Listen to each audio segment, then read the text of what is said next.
দাদা vitamin presence সাড়া দাও বাংলাদেশে আপনাদের সকলকে জানাই স্বাগত।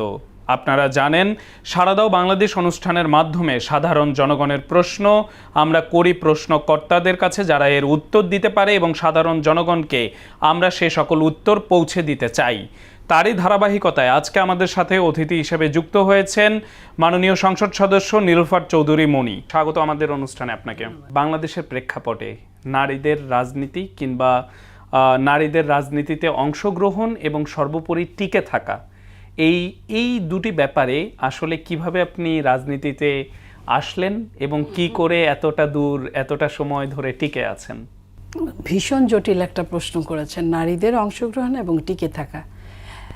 বাংলাদেশের নারীরা যুগে যুগে রাজনৈতিক সচেতন ছিলেন, যুগে যুগে। সেই ধরেন 52 সালে ভাষা আন্দোলনে নারীরা ছিলেন সামনের কাতারে, আপনি 63 সালে ছিলেন, 69-এ ছিলেন, 71-এ ছিলেন, 90-এ ছিলেন এবং সর্বশেষ 2024-এও ছিলেন। এবং নারীদের এখানে কোনো অংশেই এমনি নারীরা বাইরে এই পুরুষদের সাথে অন্য রাজনীতিগুলো কম করলেও যখন দেশের প্রয়োজন হয় তখন কিন্তু নারীরা কোনো হিসাব চিন্তা করে না যে আমার এইখানে গেলে কি হবে, না গেলে কি হবে। বিবেকের তাড়নায় এবং আমার সন্তানদের জন্য এটা কতটা জরুরি এই তাড়না থেকে তারা আসেন হয়তো অনেকেই বাংলাদেশের প্রেক্ষাপটে টিকে থাকতে পারেন না। আমিও এমন একটা প্রেক্ষাপটে এসেছিলাম 90-এ। আমি তখন এরশাদ বিরোধী আন্দোলনে এরশাদ যখন ক্ষমতায় আসেন তখন আমার স্কুলে পড়া, স্কুল কলেজ এবং বিশ্ববিদ্যালয়ে আমি এরশাদের সময় ছিলাম 9 বছর, তো কম কথা না। সেই 9 বছরে আমি 3টা জায়গায় আমি স্টাডি করেছি, অধ্যয়ন করেছি। সেই সময় থেকে এরশাদের যে অত্যাচারগুলো চোখে পড়তো তখন থেকেই আসলে এক ধরনের প্রতিবাদী ভেতরটা কাজ করত। তো একটা সময় আমি চলে যেতে চাইলেও রাজনীতি আর আমাকে চলে যেতে দেয় নাই। তারপরে মনে হয়েছে যে চাকরিও করলাম না, কিছুই করলাম না, আমি তো এটাই জানি। এই যে প্রতিবাদ করা, এই প্রতিবাদটা দিয়ে অনেক সময় রাজনীতিতে কষ্ট পেয়েছি। কষ্ট পেয়ে তখন আস্তে আস্তে আপনাদের টক শো শুরু হলো আরও 15-20 বছর আগে। তখন অনেকটা মনে হলো যে এই জায়গাটায় মেধা দিয়ে কাজ করতে হয়, স্টাডির বিকল্প হতে পারে না। তো যারা স্টাডি করবে না তারা পিছিয়ে যাবে এখানে। আমি অন্তত এই জায়গাটা আমার জন্য বেটার। রাজনীতি তো আছে, ওইখানে তো হাজিরা, মিছিল করা, মিটিং করা আছেই, কিন্তু একটা স্পেশাল জায়গা যেটা নেওয়া হয়, আমার মনে হয়েছে আমি তো রাজনীতিতে খুব একটা তেমন কিছু পাবো না, আমার যোগ্যতা অনুযায়ী অন্তত পক্ষে কিছু সত্য কথা বলতে পারবো এই জায়গাটায় আসলে। বিভিন্ন স্টাডির মাধ্যমে নিজেকে তুলে ধরা যাবে যে আমি যে একটা প্রতিবাদী কণ্ঠস্বর, আমি যে বাংলাদেশের ভালোর জন্য যে কোনো কিছুর বিপক্ষে দাঁড়াতে পারি, এই জায়গা থেকে আমার এই পর্যন্ত আসা। টকশোর কথা বলছিলেন, কিছুদিন আগে আমরা দেখতে পেয়েছি যে মাননীয় স্পিকার আপনার সময় সমাপ্তিতে বলেছেন যে বাকি কথা টকশোতে বলবেন। এই জিনিসটা আপনার কাছে আসলে কেমন বোধ হয়েছিল ওই মুহূর্তে? আমার আসলে ভালোই লেগেছে। কেন ভালো লেগেছে?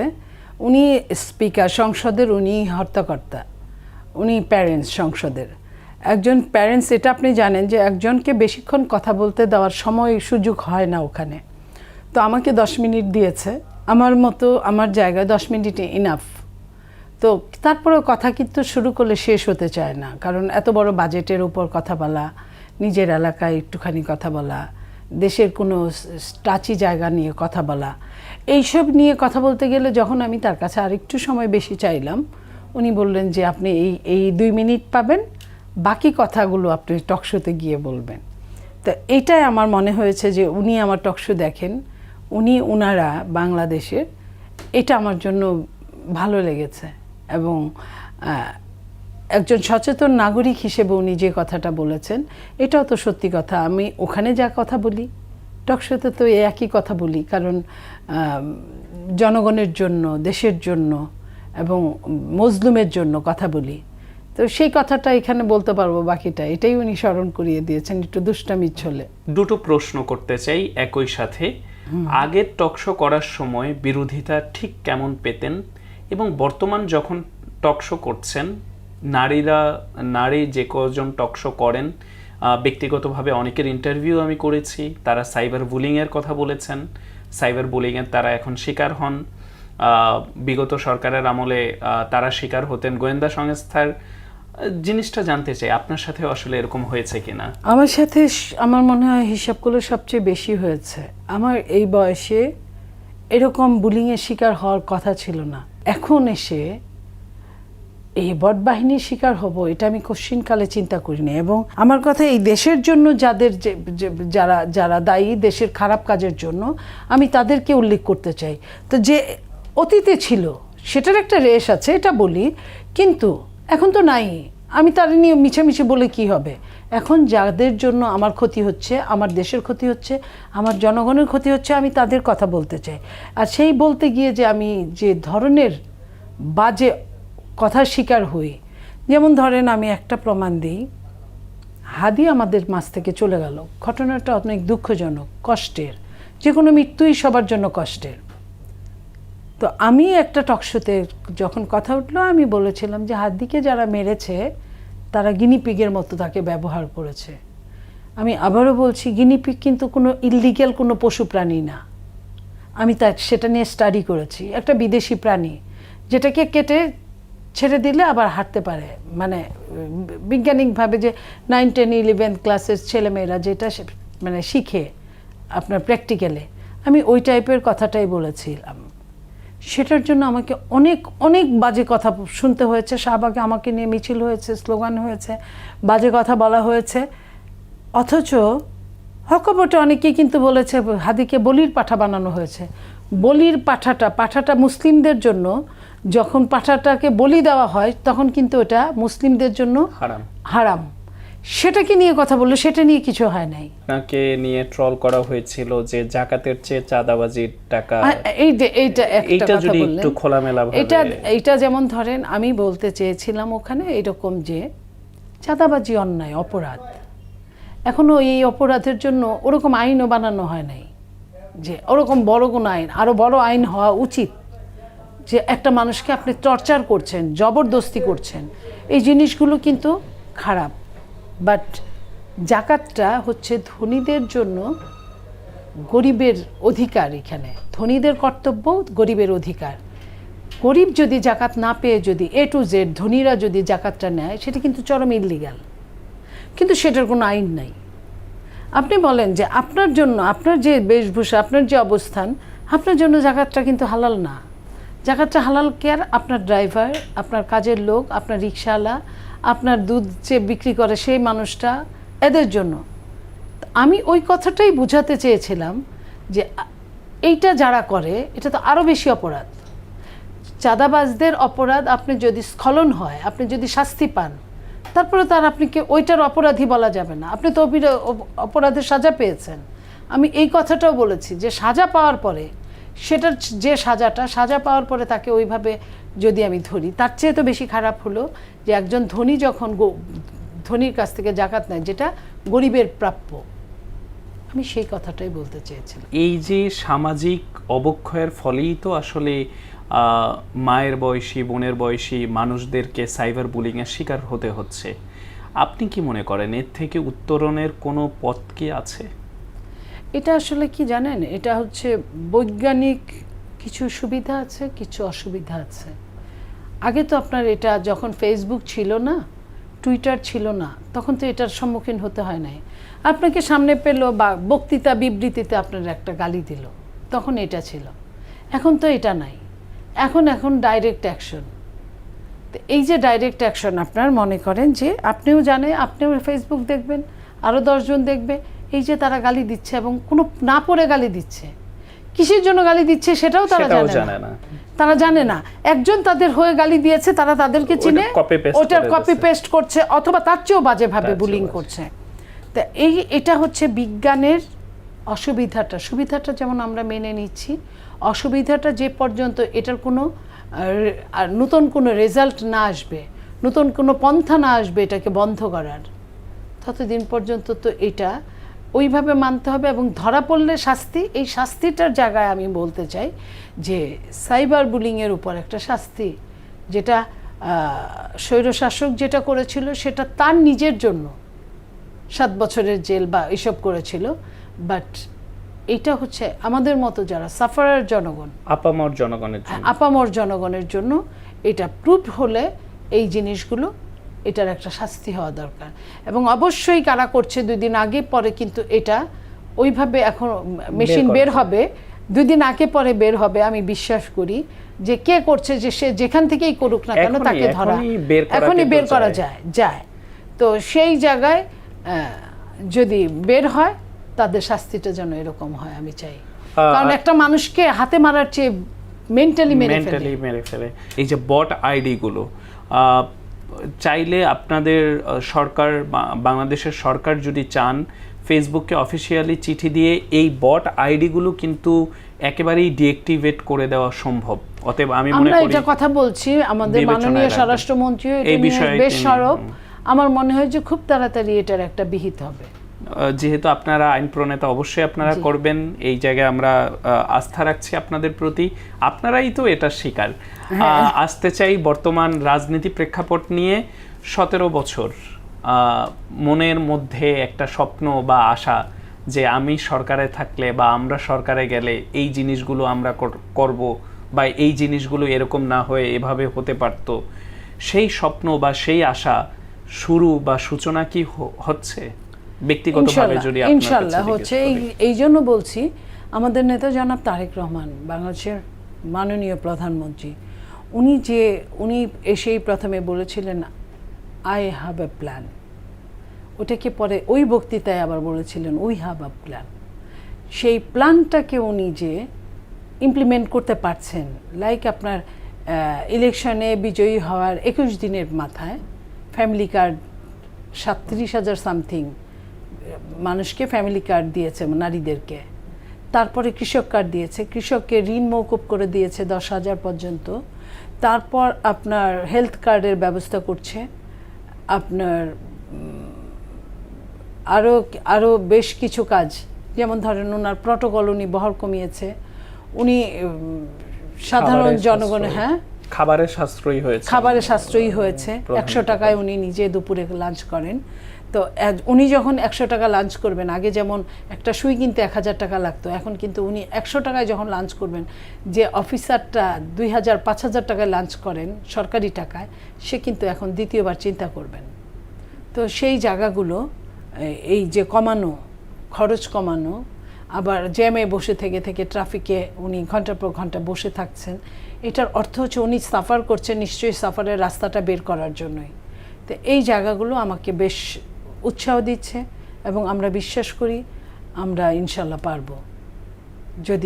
বিশ্ব যদি তালমাটাল না হয়, বাংলাদেশের রাজনীতি যদি কোনো জিও পলিটিক্সের চরম শিকারে না হয়, ইনশাল্লাহ আমরা কামিয়াব হব। বিরোধী দল হিসেবে জামাতকে কি চোখে দেখছেন? আমরা আসলে চাই যে জামাত না, বিরোধী দল যেই হোক না কেন, সে সরকারের চুলচেরা বিচার করবে, সরকারকে একটা ছায়া সরকার হিসেবে ডিল করবে। সেই ডিলে সরকার যাতে কখনো কোনোভাবেই স্বৈরাচার হতে না পারে, সরকার যেন জবাবদিহিতার মধ্যে থাকতে পারে, সেই কাজগুলো বিরোধী দল করবে। সেটা করলে আমরা খুশি। কিন্তু অসত্য বচন বলে সময় নষ্ট করবে, টাকা নষ্ট করবে, এটা আমরা চাই না। যেমন ধরেন আপনার সরকার যখন 11ই জুন বাজেট পেশ করলো, জামাত কিন্তু জাতীয় সংসদে বসে একটা শব্দও করে নাই। কারণ বাজেটটা এতটাই সবার জন্য প্রযোজ্য ছিল, এতটাই ফ্রুটফুল ছিল যে কিছু বলতে পারে নাই। কিন্তু তারা ওইখানে বসেছিল ঠিকই, কিন্তু তাদের প্রতিনিধিরা কিন্তু বাইতুল মুকাররম থেকে ঠিকই মিছিল বের করেছিল, ঠিকই মানি না মানব না বলেছিল। আমার কথা, ওইখানে মানি না মানব না বললে সমস্যাটা কি হতো? ওখানে কিন্তু তারা প্রতিবাদ করে নাই। তো এই জায়গাগুলো এরকম আমরা চাই না, গতানুগতিক আগের মতো বিরোধী দল, সরকারি দল আমরা চাই না। আমরা সত্যিকার অর্থে বিরোধী দল দেখতে চাই। একেবারেই স্পষ্ট, ভারী হয়ে উঠেছে আলোচনা। একেবারেই ব্যক্তিগত একটি প্রশ্ন জানতে চাই, রাজনীতি করতে যে পরিবারের সহযোগিতা কতটুকু পেয়েছিলেন? আলহামদুলিল্লাহ, আমি আল্লাহর কাছে হাজার শুকর, আমি খুব সহযোগিতা পেয়েছি। সহযোগিতা না পেলে আমি কিন্তু আসলে খুব জোরে ওইভাবে কথা বলতে পারি না, এটা অনেকেই জানেন। আমি খুব ঠান্ডা মাথায় চেষ্টা করি। তো এই ঠান্ডা মাথাটা কিন্তু আমার ফ্যামিলিগুলো যদি সহযোগিতা না করতে হতো না, কারণ আমি তাহলে যে লেভেলের সন্তান, আমার হয়তো রাজনীতিই করা হতো না যদি এরকম কঠিন চাপের মধ্যে থাকতাম। আমার বাবা শহীদ প্রেসিডেন্ট জিয়াউর রহমানের হাত ধরে জাগদল করেছিলেন, তো আমি জাগদলের একজন নেতার সন্তান হিসেবে আমি ওখানে একটা উৎসাহ পেয়েছি।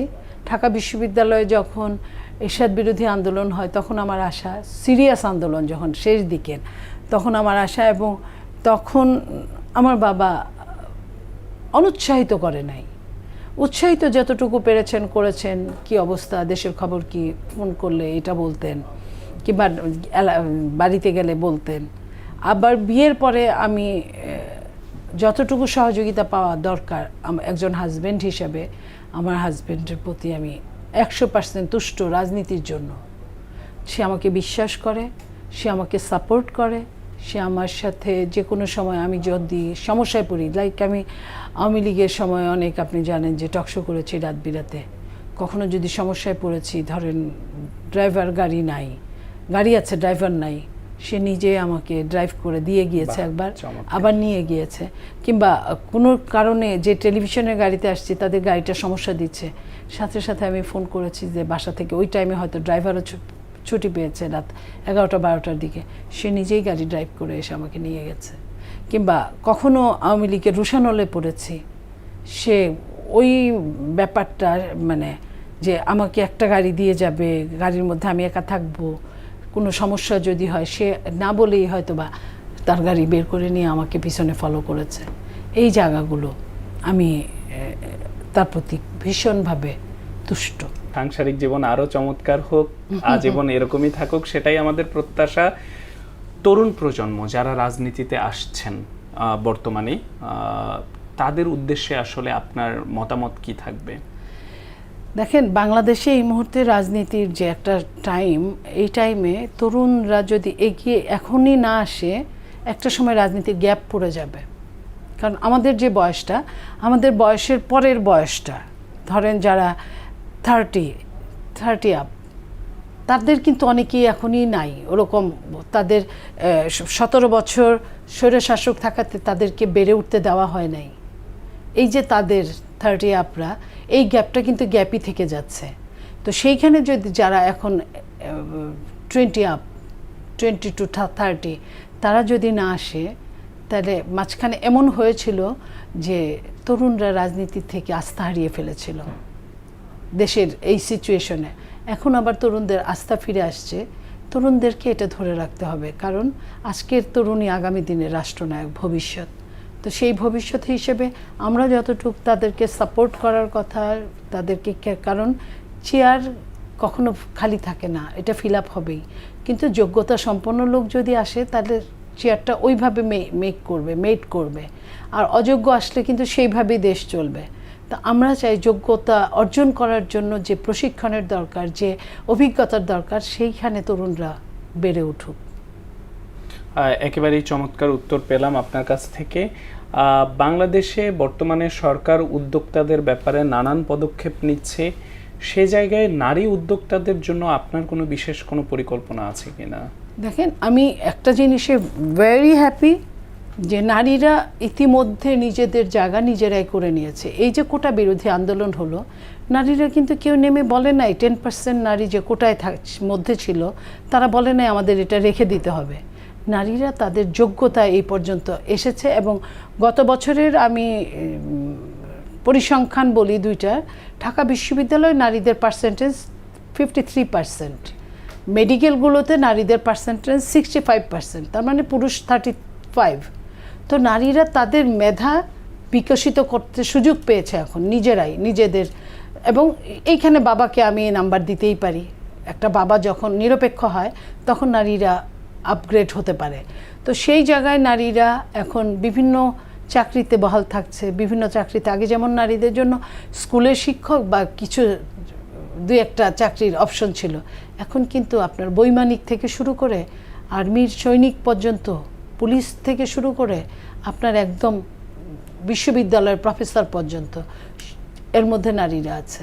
তো নারীরা যেহেতু সব জায়গায় আছে, আমি শুধু বলবো বাবারা যেমন আছে, বাবারা কিন্তু বিপদে পড়েই একদম নিরপেক্ষ বাবা হয়েছে। কারণ বাবারা যখন দেখে একজন ছেলেকে যতটা আশা নিয়ে মানুষ করে, পরবর্তীতে ছেলেটা তারা যখন বিছানায় পড়ে ওইভাবে দেখতে পারে না, ওই নারীটা তার অনেক প্রতিবন্ধকতার শেষেও কিন্তু বাবা মাকে দেখার জন্য আনচান করে মনটা।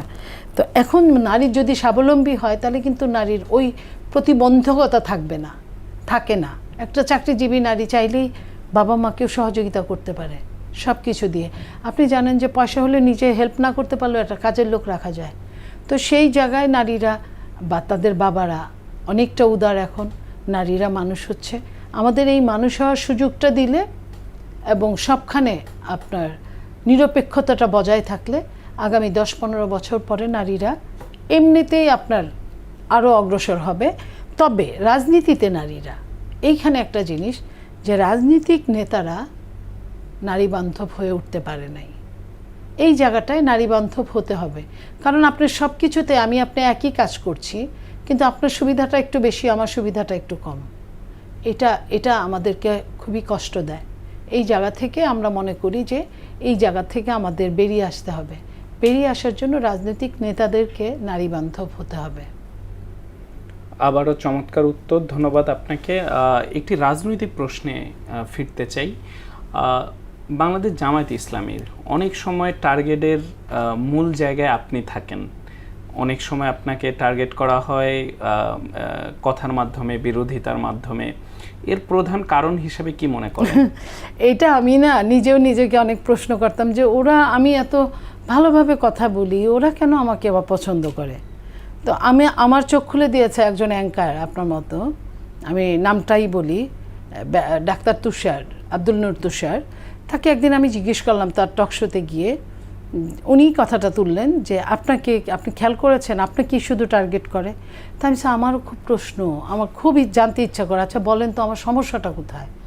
তখন বললো যে আপনি বুঝতে পারেন নাই। আমি বললাম না। বলছে গ্রামে গঞ্জের মানুষগুলো আপনাকে খুব পছন্দ করে, কারণ এত সহজভাবে কথা বলেন যে অনেকেই আপনাকে পছন্দ করে। তো তারা তো গ্রামে গঞ্জের রাজনীতিটাকে হাতে নিতে চায়। এইখানে আপনি তাদের জন্য একটা বড় প্রতিবন্ধকতা, যে কারণে আপনার পিছনে লাগে। আমার কাছে এত পারফেক্ট একটা উত্তর মনে হয়েছে যেটা আমি বোধহয় চিন্তা করে পেতাম না, এই এত পারফেক্ট উত্তরটা। এবং আমি এখন পর্যন্ত ওই উত্তরটাকেই নিজের উত্তর মনে করি, যে তারা আসলে তাদের কার্যক্রমে আপনাকে এক ধরনের প্রতিবন্ধকতা মনে করে। নইলে আমি তো কাউকে গালি দিয়ে কথা বলি না, আমি কোনো সেন্টিমেন্টে আঘাতও করি না। যুক্তিটাও একটা বড় ব্যাপার। লাইক প্রথমে আমার পিছনে লাগলো কিভাবে, আমি আপনাকে বলি। তারা আবরার হত্যা নিয়ে আমি কথা বলেছিলাম। আবরারকে আমি যখন গুপ্তটা আসলো, তখন গুপ্ত বলা যায় না, শব্দটাই খুঁজে পাওয়া যাচ্ছিল না। তা আমি চিন্তা করলাম যে আওয়ামী লীগ যে অত্যাচারী ছিল, তার তো আপনার হেলমেট পরার কথা ছিল না। খেয়াল করেন আপনি, যখন ওই কোটা বিরোধী আন্দোলনটা, নিরাপদ সড়ক চাই আন্দোলনে, তারা কিন্তু হেলমেট পরে পিটিয়েছিল, মনে আছে আপনার? ওই 18-তে হেলমেট পরে পিটিয়েছিল। তা আমার হিসাবটা হলো তারা লুঙ্গি পরার কথা ছিল না, হেলমেট পরার কথা ছিল না, হেলমেটটা পরলো কেন? আমি যখন একজন অ্যাডভোকেট, তাদের নাম তো জানেই সবাই, তো শিশির মনির, সে যখন আপনার আবরার হত্যাকারীদের পক্ষ নিয়ে, তখনও শিশির মনির যে জামাতের, এটা প্রকাশ করে নাই, তারা গুপ্তই ছিল। এই যে প্রকাশ করলো বছর খানেক আগে। তো তখন এই শিশির মনির যখন ওই আপনার আসামি পক্ষের মামলা নিল, তখন আমার কাছে একটু অবাক লাগলো। আমি যখন পড়লাম প্রথমে, ঘটনা কি, এটা তো নেওয়ার কথা না তার। সে যদি জামাত হয়, শিবির হয়, তাহলে তো সে আবরারের পক্ষে নিবে, কারণ আবরারকে এত সারা রাত কষ্ট দিয়ে মেরেছে। আমি এখন পর্যন্ত কষ্ট পাই ওই কথাটা মনে হলে, যে তাকে ভাত খাইয়েছে, প্যারাসিটামল খাইয়েছে, তারপর আবার পিটিয়েছে সারা রাত ব্যাপী। এটা কিন্তু কোনো সহজভাবে কোনো সুস্থ মানুষ এটা করতে পারে না। আপনার আমার প্রতি যেতে একটা গুলি করলেই তো শেষ। তো আমি তো মনে করি ওই মৃত্যুটা আরও সহজ, আমি যদি মেরে ফেলতেই চাই। তো সেখানে সারা রাত কষ্ট দিয়ে তো মারার কোনো কারণ ছিল না, এবং তাদের পক্ষ নিল। তখন আমি যখন বললাম যে হেলমেট বাহিনী, এই হেলমেট বাহিনীরাই, তার মানে কি এরাই গুপ্ত? এই গুপ্তটা আমার মুখ থেকে আসলো, আমি কিন্তু বুঝিও নাই যে আমি কি বলছি। এবং ঘটনা যা সত্যি তাই, এবং খোঁজ নিয়ে জানা গেল আমি বলার পরে যখন ওরা আমাকে গালাগালি করছিল, আমাকে সরি বলতে বলছিল, নইলে আমাকে মামলা করবে, এটা বলছিলাম বোধহয় ফেক চেক একটা 21 টিভিতে। তো তখন ওরা যখন এটা বলছিল তখন আমি আর একটু খবর নিলাম, নিয়ে দেখলাম ঘটনা সত্যি। এবং যে আসামি ছাত্রলীগ করতো, কিন্তু আসামির বাপদাদা 14 গোষ্ঠী জামাত করতো। আবরার হত্যা মামলার 1 নম্বর আসামি তো মেহেদি সম্ভবত নাম, বা কিছু যাই হোক ভুলে গেছি। তো এইটা যখন মিলে গেল, তারা ওই থেকে আমার পিছনে লাগলো। অথচ দেখেন আমি খুব শুদ্ধ ভাষায় কথা বলেছি। আমি জানতে চেয়েছি কেন আপনি আমার আত্মীয়কে আপনি মেরে ফেলেছেন, আপনি মারলেন, আবার আপনিই মারলেন, আবার যার সন্তান মারলো তারাই আবার আপনার পক্ষ নিল। এটা কেমন একটা ব্যাপার না? মানে আপনি জানতে চেয়েছেন? আমি জানতে চেয়েছিলাম এটা, যে তাহলে হেলমেট বাহিনী, কারণ ছাত্রলীগের তো লুকায় থাকার কথা না। ছাত্রলীগ কারে দেখে তখনকার ছাত্রলীগ ভয় পাইতো বলেন? কারো দেখে ভয় পাওয়ার তার কোনো চান্সই নাই, সে কাউরে কেয়ারই করতো না। তো সেইখানে হেলমেট পরে তারা মারবে কেন? কারণ সেই দিন এখন যারা স্বীকার করে তারা তখন প্রয়োজনে ছাত্রলীগ করছে, এখন তো স্বীকারই করে। কিন্তু ওই কথাটাই আমার মুখ দিয়ে প্রথম আসছিল। এখন আমি তো এটা বুঝি নাই যে কেঁচো খুঁড়তে এত বড় বড় সাপ বের হবে। আমি নর্মালি আমার কাছে আমার কিউরিসিটি থেকে আমি প্রশ্ন করেছিলাম যে এটা কিভাবে সম্ভব, আমি জানতে চাই। তো এই এরপরে থেকে লাগলো অনুষ্ঠানের শেষ প্রশ্ন নয়, আপনার বাংলাদেশের জনগণের উদ্দেশ্যে যদি কিছু বলার থাকে আপনি বলতে পারেন। আমি বাংলাদেশের জনগণের উদ্দেশ্যে বলতে চাই যে জনগণ যতটা সচেতন, ঠিক ততটাই তারা যেন সচেতন থাকে। যে কোনো অন্যায়ের প্রতিবাদ করা দরকার, এবং আজকের প্রতিবাদ আজকে না করলে 10 বছর পরে এটা আরও অনেক বড় হয়ে দেখা দেয়, যেটা আমরা আওয়ামী লীগেরটা দেখেছি। এই আওয়ামী লীগ কিন্তু ওইভাবে প্রতিবাদ করার সুযোগ যদি বাংলাদেশের জনগণ পেত, আওয়ামী লীগও এত বড় স্বৈরাচার হতে পারতো না, কিংবা তাকেও এইভাবে পালিয়ে যে দেশ ছেড়ে চলে যেতে হতো না। তো এই জায়গাগুলো আপনার বিরোধী দলরাও সুযোগ দেয়, রাষ্ট্রও সুযোগ দেয়, জনগণও সুযোগ দেয়। সেই সুযোগ যেন কখনো আর না দেয়। দাদা ভিটামিন প্রেজেন্স সাড়া দাও বাংলাদেশ অনুষ্ঠান আজকের পর্ব এখানেই শেষ করছি। তবে আপনারা যারা নিয়মিত আমাদের অনুষ্ঠানটি দেখেন তারা জানেন যে অতিথির খুব সুন্দর একটি কথা কোট করে আমরা আমাদের অনুষ্ঠানটি শেষ করি। আর আজকে অতিথির যেই কথাটি আমার কাছে সবচেয়ে ভালো লেগেছে এবং যেটি আবার বলার আমি প্রয়োজন মনে করছি, সেটি হলো আজকের আমাদের অতিথি প্রমাণ করে দিয়েছেন যে নারী চুলও বাঁধে সে নারী রাঁধতেও জানে, অর্থাৎ যে নারী রাঁধে সে চুলও বাঁধে। তিনি একাধারে রাজনীতিবিদ, এবং আজকের অনুষ্ঠানটির মাধ্যমে একটি জিনিস জানলাম এবং একটি জিনিস পরিষ্কার হলাম যে তিনি একজন সফল সাংসারিক ব্যক্তিও। সুতরাং যে সকল নারীরা রাজনীতিতে আসতে চান তাদের কাছে আমাদের আজকের অতিথি হতে পারেন রোল মডেল। নতুন কোনো অতিথি নিয়ে, নতুন কোনো স্থানে, নতুন কোনো বিষয়ের উপরে আবারও জনগণের প্রশ্ন নিয়ে জনপ্রতিনিধিদের কাছে হাজির হব। সে পর্যন্ত ভালো থাকুন, সুস্থ থাকুন, মোহনা টিভির সঙ্গেই থাকুন।